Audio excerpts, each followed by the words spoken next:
ಯಡಿಯೂರಪ್ಪನವರು ಮತ್ತು ರಾಘವೇಂದ್ರ ಅವರಿಗೆ ವಿಪ್ರ ಸಮಾಜದಿಂದ ಸನ್ಮಾನ ಆಗ್ತಾ ಇದೆ ಅನ್ನುವ ಕಾರಣಕ್ಕಾಗಿಯೇ ನಾನು ದಿಲ್ಲಿಯಿಂದ ನಿನ್ನೆ ಹುಬ್ಬಳ್ಳಿಗೆ ಬಂದು,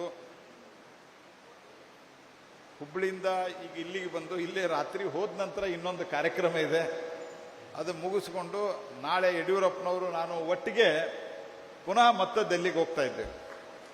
ಓನ್ಲಿ ಫಾರ್ ದಿಸ್ ಪ್ರೋಗ್ರಾಮ್. ಯಾಕಂದರೆ ಯಡಿಯೂರಪ್ಪನವರು ಮತ್ತು BY ರಾಘವೇಂದ್ರ, ಯಡಿಯೂರಪ್ಪನವರ ಮಾರ್ಗದರ್ಶನದಲ್ಲಿ BY ರಾಘವೇಂದ್ರ, ಯಡಿಯೂರಪ್ಪನವರು ಬಹಳಷ್ಟು ಪರಿಶ್ರಮವನ್ನು ಪಟ್ಟು ಇಲ್ಲಿ ಬಂದಾಗ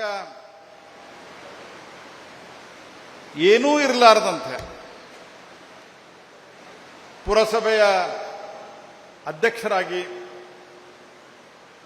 ಹಲ್ಲೆಗೊಳಗಾದಂತಹ ಸಂದರ್ಭದಲ್ಲಿ ಹಲ್ಲೆ ಮಾಡಿದವರು ಸಹಿತ, ಯಡಿಯೂರಪ್ಪನವ್ರ ಮೇಲೆ ಹಲ್ಲೆ ಆಗಿತ್ತು. ಇಲ್ಲಿ ಕೂತವ್ರಿಗೂ ಎಷ್ಟು ಜನಕ್ಕೆ ಗೊತ್ತಿದೆ ಇಲ್ಲೋ ಗೊತ್ತಿಲ್ಲ.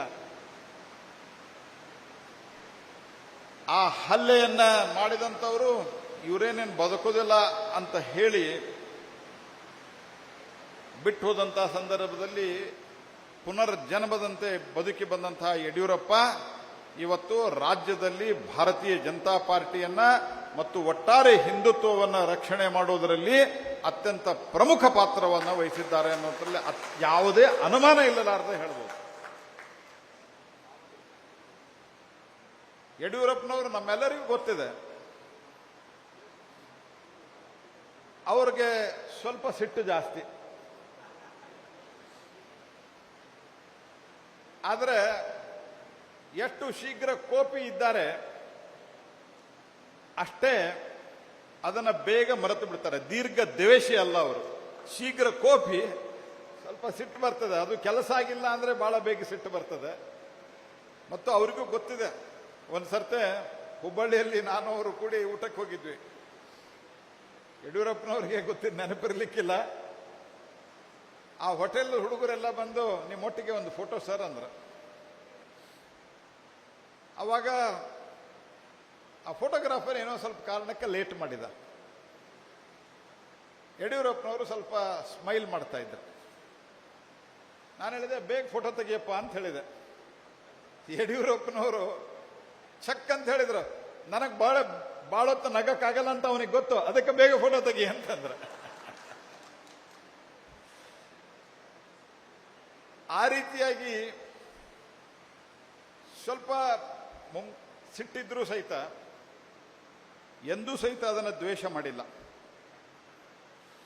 ಮತ್ತು ರಾಜ್ಯದ ಅಭಿವೃದ್ಧಿ ವಿಷಯದಲ್ಲಿ, ಬೆಳವಣಿಗೆ ವಿಷಯದಲ್ಲಿ ಸಿಟ್ಟು ಮಾಡಿಕೊಂಡಿದ್ದಾರೋ ಹೊರತಾಗಿ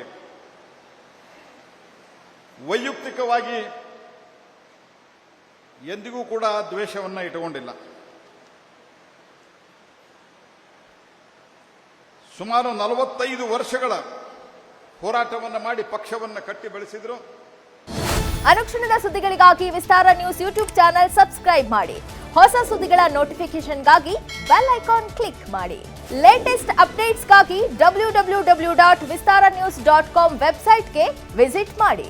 ಅಂಗೈಯಲ್ಲೇ ಜಗತ್ತಿನ ಸುದ್ದಿ ತಿಳಿಯಲು ವಿಸ್ತಾರ ನ್ಯೂಸ್ ಕನ್ನಡ ಆಪ್ ಡೌನ್ಲೋಡ್ ಮಾಡಿ.